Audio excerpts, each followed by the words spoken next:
Alrighty, hello everyone and welcome to the Reformed Dissenters. Thank you so much for joining us today and thank you so much for listening to us or watching us depending on what platform you are on. My name is Bruce Johnson. I am joined here in South Dakota by Joseph Lassiter. Hello.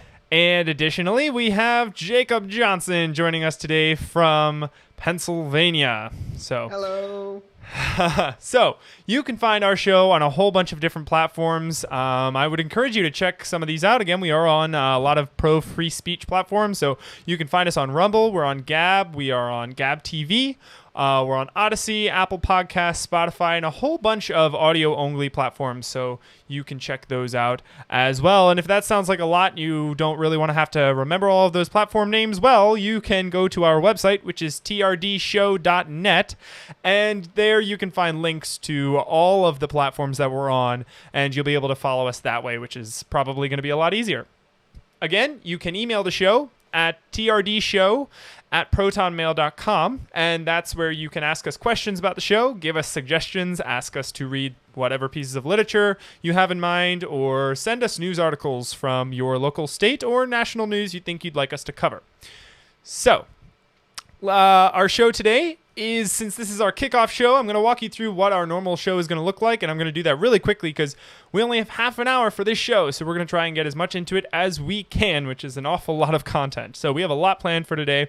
First of all, we're going to start by breaking down the current events that happened this week, and then we're going to move into the literature of the month, and when we do that, we're also going to introduce the theme of the month. So we're going to do those things simultaneously, and the literature ties in really well to the theme we picked this month, so I'm really excited to share that with you. Our literature for this month, for this month, is Knowing God by J.I. Packer. So if you're interested in reading along with us and you'd like to kind of do the same study schedule we are doing, we're going to be reading about 1 to 2 chapters a week. And maybe on our Gab page, we will let you know which chapters we'll be reading. We might jump around a little bit in the book because there's no way we'd get through the whole book in a month. But we do want to highlight some of the most important things in the book that we think tie into the theme of the month really well. So we're going to talk about that during that segment as well. I also want to introduce our verse of the week. So we often try to tie our verse into the theme of the month. And again, we're going to get into that theme a little bit later. But here's the verse for the week. And this is just something to consider. This is 2 Corinthians 5:15. And it says, "And he died for all, that those who might live no longer live for themselves, but for him, for their sake, for him who for their sake died and was raised." And that's, again, 2 Corinthians 5:15, and that's the ESV version that I am reading from. So let's move into our first segment, which is breaking down the current events of the week. Who wants to kick it off this week? I'll kick it off. So, starting with my first article. So, I've picked 3 articles. The first 2 are going to be quite short because I want to make the third one a bit long because it's something I really want to talk about and I think is very important that we talk about. But the first 2, the first one being, the headline is, the Steelers' unvaccinated players will have to wear yellow wristbands. They are making this the players on the Steelers team are required, if they're unvaccinated, to wear yellow wristbands. So, and my whole thought process for this is, why?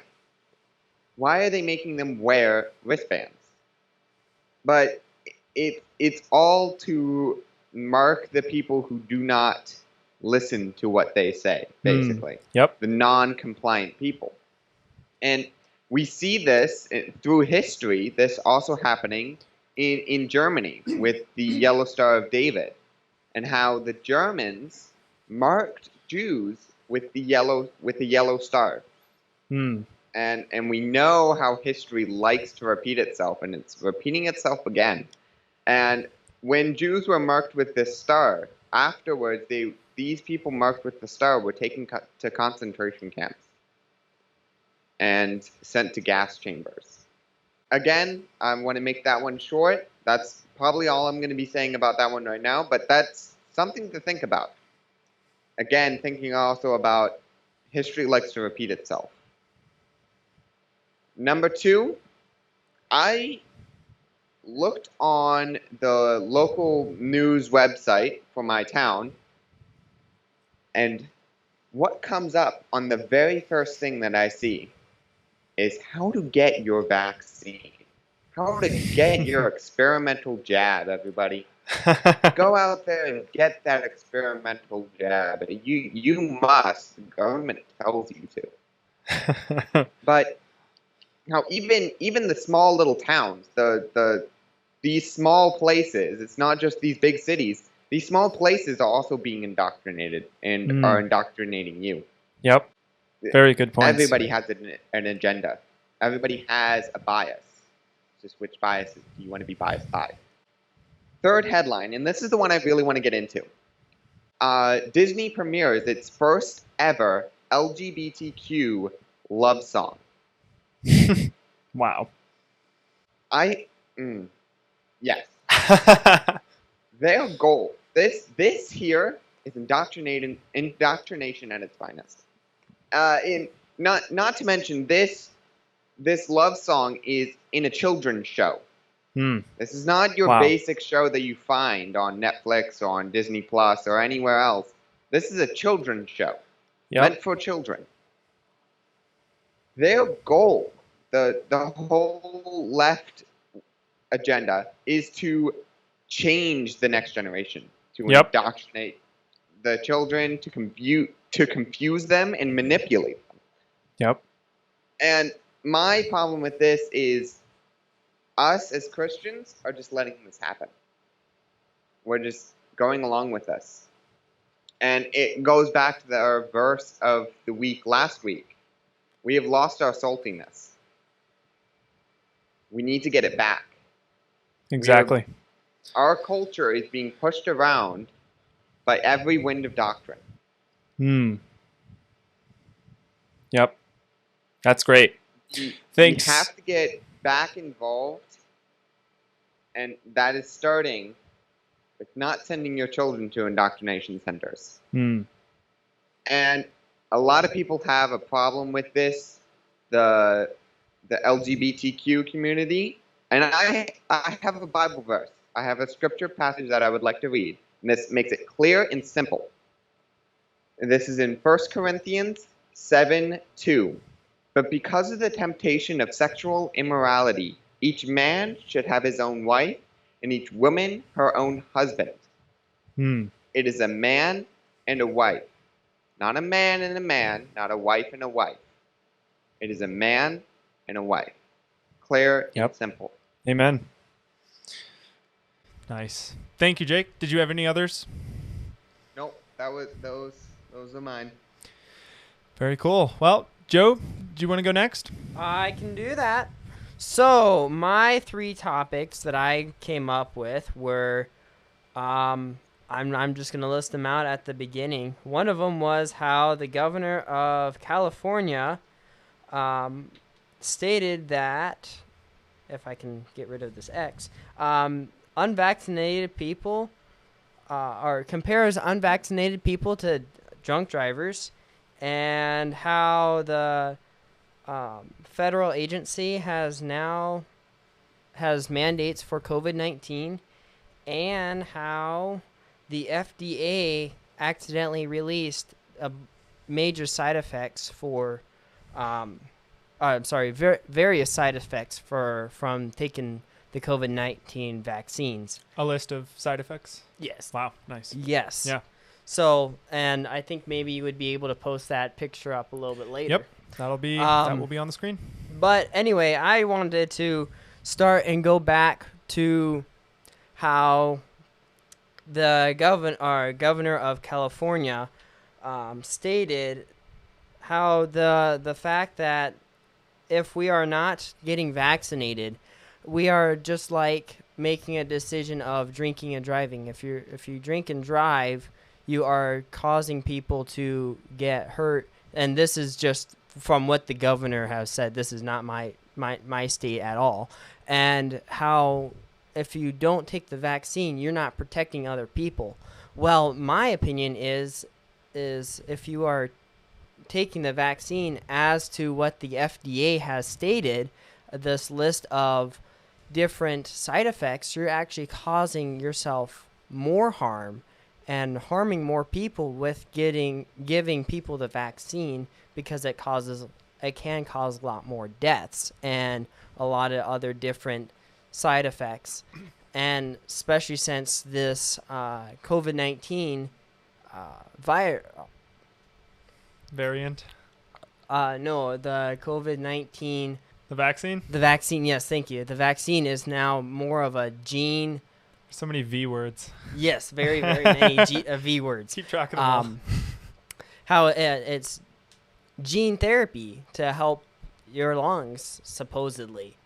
Yep. So there's a lot of very much risks in those things. And if you want to see the entire list of different side effects, Bruce will definitely post that up on the... Yes, and a lot of these articles and links, all the links that we just talked about, the articles, the pieces of news we just talked about, will be available in the show notes. So if you're accessing this on YouTube, Rumble, wherever you are, you can look at these articles and read them for yourselves, because we believe it's very important for you to do your own research. That's a big part of this. And then the last topic I wanted to get into was how the first federal agency mandates COVID vaccines, and it is now stating that the Department of Veterans Affairs will require health care employees to receive COVID-19 vaccines. Wow. And according to Dennis McDonald, this is his quote, "We're mandating vaccines for Title 38 employees because it is the best way to keep veterans safe, especially as Delta variant spreads across the country." And I just got to thinking, what is the title? What was it? Title 38. Title 38, for those of you who do not know, it's just a special pay amount to the healthcare workers or any of those different type of workers, so dental, healthcare, medical, all those individuals. And what Title 38 is just an extra bonus to try and get people to come in and work for them, and it provides healthcare and what was the other two things? It's special salary rates, premium pay, and physician and dentist pay. Wow. Very nice. Were those all of the... That is all that I had. Nice. It's a bit rusty this time. Yeah. No, this is our kickoff episode, so this is the very first actual episode besides the introduction that we've done. So we are doing our best to put this together, and we're going to learn a lot as we go through this process. So yes, very, very cool. So I only have 2 articles that I want to talk about, but one of them I got a little sidetracked. I had more I wanted to discuss, but I spent so many hours doing research and collecting evidence and facts that I decided I didn't have time to talk about any other ones. So I want to kick off my part of this with a little bit of comedy, but it's totally true. It's a totally real article from the Babylon Bee. So it's I love this headline. To defeat the Delta variant, experts recommend doing all the things that didn't work the first time. To defeat the massive, scary, definitely world-ending wave of COVID being driven by the Delta variant of the deadly, frightening disease you should remain afraid of for the rest of your life, experts are recommending we try all the things that didn't work the first time, which I think perfectly epitomizes exactly what we're trying to do right now. We listen to Steve Deace a lot, and he uses the term COVID stan. And as he's said a lot this week, COVID stan is in full effect right now. It's making a huge comeback, and we're all going to have to start fighting a lot of the same fights that we fought last year in terms of masks. And now we're adding the vaccine debate on top of it. So definitely look into resources you had last year that you used when you're discussing things with people, and might want to brush up on your COVID facts, because It's all coming back with a vengeance. So my second piece of news or piece of current events that I wanted to talk about is a really big thing, and it's a debate that's been going on for a long time. But I have a list of facts, and I really just want to read through some of these. I don't want to do a lot of talking as opposed to this because I just don't have the time. But this is a big thing, and I would really encourage you to look into it and really research this stuff and keep looking. Look deeper beneath the surface. Don't stop looking after the first 10 articles you find on Google. Use things like DuckDuckGo, or I even use the Brave browser with DuckDuckGo so that I see uncensored-ish a list of news articles, and they aren't the top ones that Google wants you to find. They're the ones that have the real data, so I would encourage you to do that research. But the headline is, Capitol Police Officer says January 6th is a bigger threat to America, or was a bigger threat to America, than the 2020 riots that happened across America. And so the details with this are, on July 28th, Capitol Police Officer Harry Dunn said on CNN that the riot on 1/6 in 2021 was a bigger threat to America than the riots during the summer of 2020. And a quote that kind of sent chills down my back, because now they're just saying it. They're outright saying all the things we claimed they believed, and they were like, no, we don't believe that. No, free speech is still important to us. Well, now they're saying it, and they're saying it's not. Clear as day. His quote is, Capitol Police Officer Harry Dunn said, "We need to make sure we're prepared, and we continue to, get this, shoot down all rhetoric that could possibly lead to violence." That's not even talking about violent rhetoric. That's talking about rhetoric that could possibly lead to violence. Let that sink in. The First Amendment doesn't matter to these people anymore, and it's clear as day. So I want to talk about, really quickly, I want to list some of the facts about the so-called Summer of Love, the riots of 2020, and the what actually happened on January 6th. And there are two facets of January 6th that I want to talk about. But I'm going to run through this list really quickly, and I want you to kind of weigh this for yourself. So at least 25 people were killed during the so-called Summer of Love. 25 people. Somewhere between $1 to $2 billion worth of damages were incurred because of the riots. Good men like David Dorn were murdered for attempting to keep rioters from harming their stores or other people. And I would encourage you, if you haven't already, look up the story of David Dorn. I don't have time to get into it, but it's a heartbreaking story, and you should really delve into that. There is a list of officers who were brutally harmed or murdered during this so-called Summer of Love. And I'll post that list in the show notes for this video, but again, I can't really get into it because I don't have a ton of time to get into that, but it's really good to look into. And the reason we have a list of officers specifically is because they're required to report injuries and all that kind of stuff to the police, and we have that on public records. It's a little bit harder to find records like that about people who were harmed in the private sector, or individuals who were harmed who were not police. So that's why we have that list. Okay, so there's a lot more to talk about the riots of 2020, but those are some of the basics. Okay, let's list some of the things that we know for sure. There's a lot of confusion around January 6th, and I think that's by design. They want it to be confusing. They want to push their narrative that we're all crazy fanatics, all Trump supporters, all people who think that way, all conservative Christian people are extremists who want to end democracy. That's their agenda. And so it's purposefully ambiguous to try and figure out all the facts regarding this. But here's some of the facts that we do know. The riot on January 6th, the riot part, it's important. There's a distinction. There's a riot part and there's a protest part. And I'm going to break those down a little bit later. The riot only lasted 6 hours. Just 6 hours and it was over. 5 people's deaths are attributed to 1/6, but here's what they don't tell you.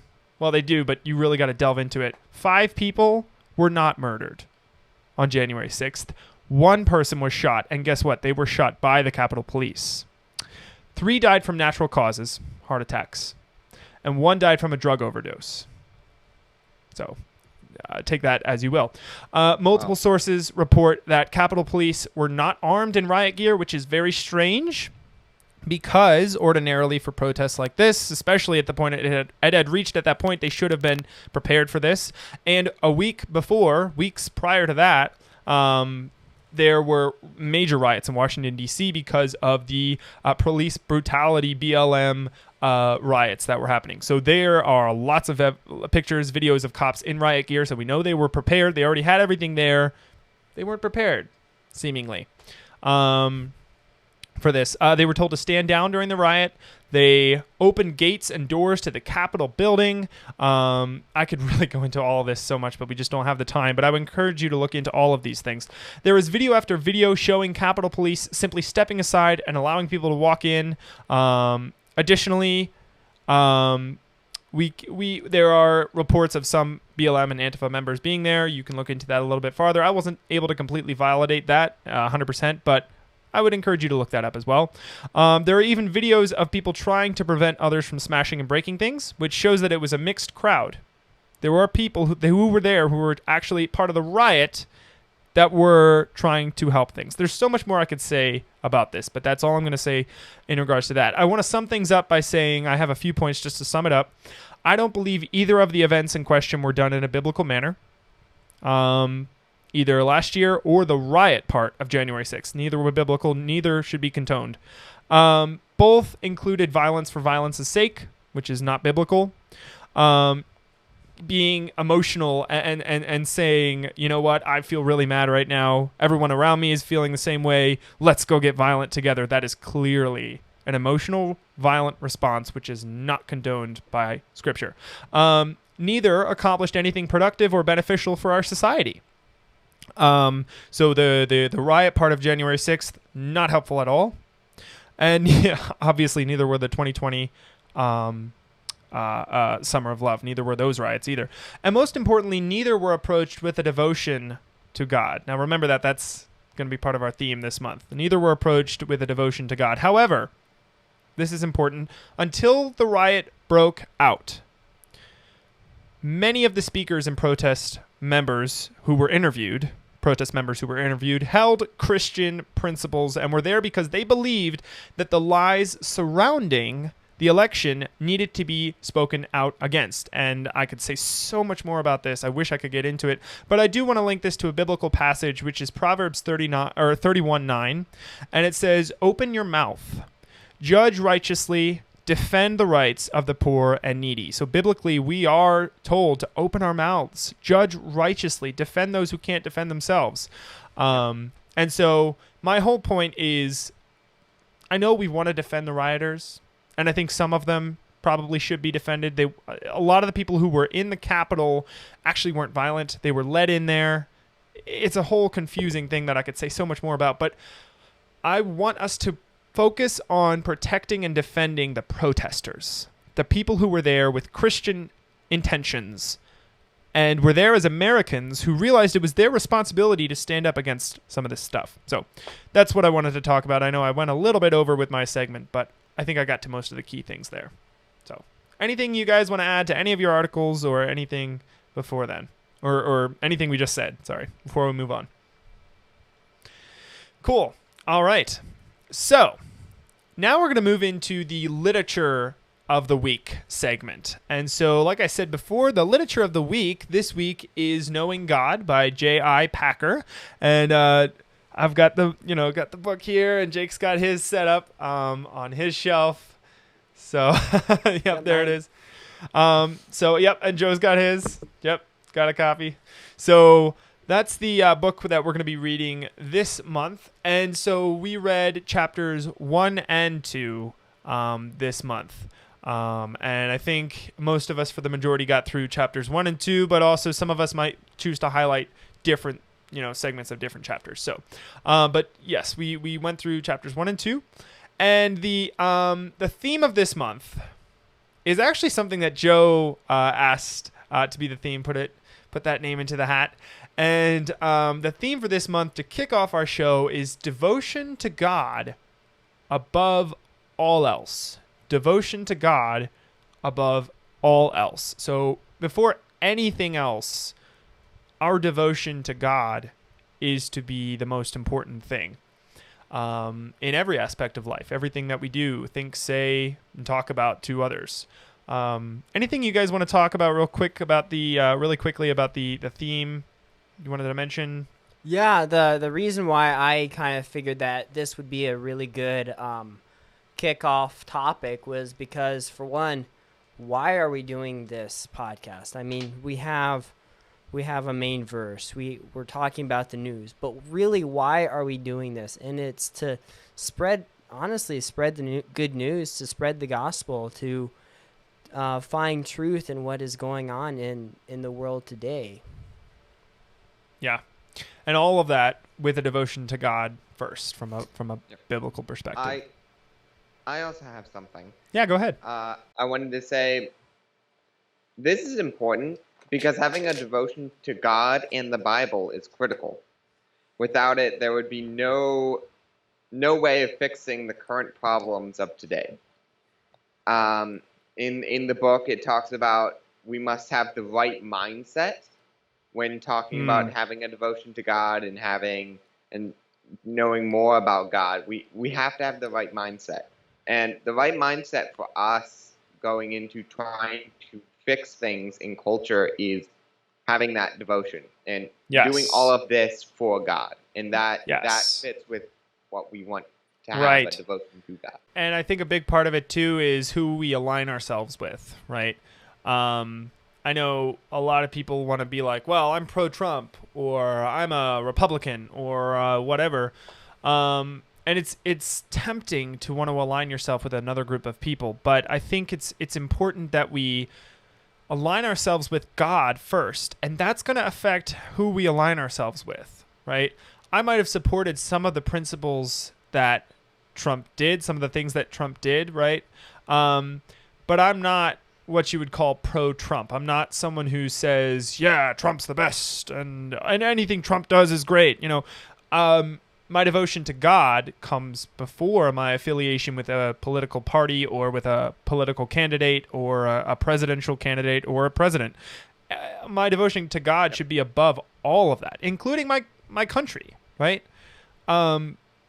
Christ should be the most important thing, not just the American flag, right? It's our Christian values that I think are important, and which is why, that's what I think of when I see the American flag. But a lot of times, we just support those sorts of patriotic things because that's tradition. It's what we've always done. And I'm like, well, maybe they don't actually mean that. Maybe they don't represent those things anymore. So anyways, we're going to get into a lot of that.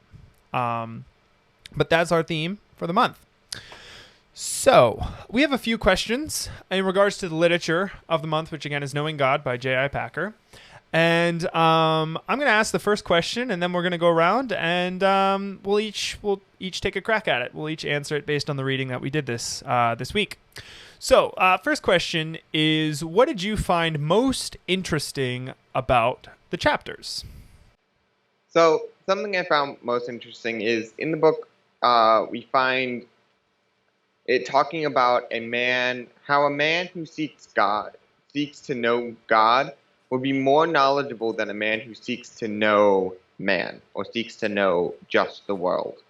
I have a quote here directly from the book that says, "We are cruel to ourselves if we try to live in this world without knowing about God, whose world it is and who runs it. The world becomes a strange, mad, painful place, and life in it a disappointing and unpleasant business for those who do not know about God. Disregard the study of and you sentence yourself to stumble and blunder through life blindfolded, as it were, with no sense of direction and no understanding of what surrounds you. This way you can waste your life and lose your soul." That is found in chapter 1, page 19 of the version that I have. And also, the study of God is the most practical thing anyone can do, because in order to understand the world, we must first understand the creator of it.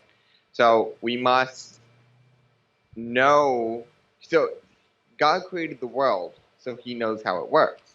So understanding him will better help us understand how the world works and how we must change it or fix it. So Awesome. Yeah, Great observation. Joe, you want to go next? Sure. Out of what I read, there was a part that in there I really, really liked it. It was the question of, let me just pull it up. Actually, I'm gonna butcher it if I don't read it. But it was the question of, Quotes why? are good things to have. Yes, they are, and I'm quoting exactly from the book. Nice. So the question was that it proposed was, why need anyone take time off their day, off today for the kind of study you propose? Like, for why should we take time and have devotion with God? And a little bit later on page 19, it explains how that without a devotion to God, you essentially don't have a purpose. With a devotion to God, you have a purpose. You feel the purpose. You actually have a reason to live, if you will. Actually, to be honest, you do, because a lot of people today, now day and age, they're like, well, truth isn't the truth anymore, and so why do we need to live? And exactly. that's just one of the what's the purpose of life, right? Mhm. How do we become fulfilled? How do we fulfill ourselves? Yeah. And without devotion, we have no purpose. But if we are devoted to God, taking time out of our day to read his scripture, to learn and glean from his word, we Yes. have that purpose. Yes. Yep. And I think back to the passage that says no man can serve two masters. We are either serving God or we are against God, right? And so if we're not devoted to him, then we are against him. And if we're not serving him, then we are serving the devil. Yep. So serving Satan. Yeah, great observations, guys. Very good observations. So my answer to this question, what did you find most interesting about the chapter, or chapters in this case, is in chapter 1, Packer talks about the distinction between knowing information about God simply to know that information, as opposed to studying aspects of God and his word so that we can conform to him and change our lives and by extension those around us, the lives of those around us and our culture, right, to be full of Christ and less full of the world. So motivation is important. Why are we learning what we learn, right? It's important that we continue to seek information, right? And there's lots of passages I'm about to talk about that demonstrate that.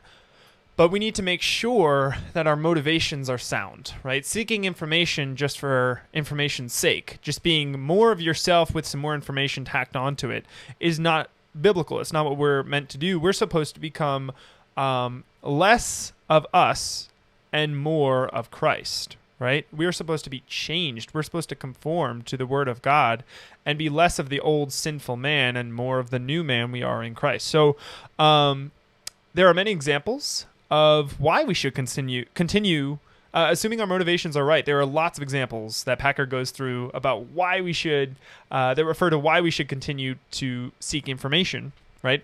Psalm 19, he lists so many examples in Psalm 119. It says, "Teach me your decrees." Another verse says, "Open my eyes that I may see wonderful things in your law." Another verse says, "How sweet are your words to my taste, sweeter than honey to my mouth," right? So my point of that is searching for information about God isn't wrong, but it needs to be it needs to be searched in the right way, right? From the right perspective, right motivation. Blessed are they who keep his statutes and seek him with all their heart, which ties back into our theme, right? Seeking him with all of your heart. And why? So that you can be less of you and more of Christ, less of the sinful man that you are or were, and more of Christ. There's also 2 Corinthians 3:18, which says, "And we all, with unveiled face, beholding the glory of the Lord, are being transformed into the same image, from one degree of glory to another." So those were some of my takeaways for what the most interesting things that I found from chapters 1 and 2. All right, next question. What part of the reading do you think most applies to the theme of the month? So our theme is devotion to God above all else. What part of this reading do you think fits with that theme the best? So, all right, what I came up with was seeking of God is more beneficial than the seeking of man. In order to bring this world back under control, we must first have that devotion to God. We must first be devoted to God. And as Packer says, that without that mindset or that devotion, without having God in the forefront, it will ultimately fail. Yep. Anything that we do. Like the French Revolution. Yeah. Yep. So we must go into everything with the devotion, with that devotion to God, and with the mindset of wanting to bring everything back to God. Yes. All right. We do not want to bring things back to our own understanding and using our own understanding to want to bring stuff back, but that we have that devotion to God and have Him in the forefront. Another passage, and this was brought up at a camp I was at, that we have to. This was in Psalms, but we want to magnify God and lower ourselves, make Him more than us. So. Yeah. Yep. Exactly. And that is all related to getting priorities straightened out, right? Before we try to change culture, we have to make sure that we're doing it from a biblical standpoint. We're doing it with the right motivations, and our hearts we're continually working to put off sin, and we're working to be conformed to Christ. And what we're doing here is an outflow of that, an outpouring, right? So rather than starting from, I want freedom because I want to be free to do whatever I want to do, which is what the French Revolution was. They didn't like the aristocrats. They didn't like, the people in the upper class. And so they're just going to behead them. and that was their foundation. And that's why it was so different from the American Revolution. We started with the Bible. We started from a biblical position. And then we saw, hey, King George isn't doing what he should be doing, right? He's not allowed to do this. Like, this isn't okay because the Bible says that. What can we do about this? And so then they were like, okay, we're going to declare independence. We're going to go through this process. We're going to do it right, and we're going to do it from a biblical perspective. They were devoted to God first, and that allowed them to have an outpouring and change the culture with an outpouring of Christ and the Bible. All right, Joe, go for it. I mean, honestly, the question that I brought up was purpose in life. You really don't have a purpose in life unless you actually have a devotion to God, and that's the main thing that really stuck out to me with the theme. But I also was at the church camp with Jacob, and that was the best analogy that I had heard of for got to make God higher than what we make ourselves. Nice. Yep. And in this world, we want to be popular. We want to be the number one. I mean, looking at everybody on music, on actors and actresses, they always are trying to be up to the top. They don't have that devotion to God like they need. Right. Yep. Their priorities are all out of whack. Yes. So in chapter 2, which is on page 28 in my copy. I'm assuming all the copies are probably the same, but I'll just state the page name anyways in case you want to look it up. But chapter 2, page 28. In talking about people who know God and have a deep desire to be conformed to his image, Packer says, while their God is being defied or disregarded, they cannot rest. They feel they must do something. The dishonor done to God's name goads them into action. And I think this is the kind of devotion we had in mind when we picked the theme of the month, right? It's devotion that spurs Christians to action. We can't just sit by while God's name is being defiled. We can't sit by while he's being dishonored. We're so devoted to him and his word and the truths of his gospel that we can't just sit by and do nothing while his name is being dishonored. And so when I read that in the book, I was like, oh my goodness, wow. That's like pretty much, I think, and feel free to have a different perspective on it, but I feel like that sums up what we meant with this theme pretty well. Am I accurate? Mm-hmm. Another thing, what was that exact statement that you were saying about how we need to, his name being dishonored? Yes, while their God is being defied or disregarded, they cannot rest. The dishonor done to God's name goads them into action. That's what came to my mind is when it was stating the dishonoring of God's name. That's kind of what unbelievers are doing, and we need to stand up whenever we hear Lord's name taken in vain. Yeah. Yep. And that's a tricky one, right? Because it's so. I think it's the culture is just so used to it. They're so desensitized to hearing God's name taken in vain that you speak out against it, and they're gonna be like, "What? What are you talking about? Mm-hmm. That's a sin. That's wrong. Yeah, I didn't know you guys thought that was wrong. You know, like so yeah, yep." Definitely. Well, unless you guys have anything you want to add really quickly, that is going to do it for our show. Any last words before we go? No, everything we talked about is great. I liked that. Great. All right. Well, thank you everyone so much for tuning in. Thank you for watching or listening to us on whatever platform you may have watched or listened to us on. Don't forget to subscribe, like, follow, whatever the button is that makes, that lets us know that you watched it, you liked our content, and you'll get notified for new content. Hit all the things. Thank you very much. If you are looking for other platforms to follow us on, you can go to our website, which is trdshow.net. Again, that's trdshow.net, and that stands for the Reformed Dissenters. You can also email us with questions or requests for content at our email address, which is trdshow@protonmail.com. Thank you so much for listening, and we will see you in the next episode.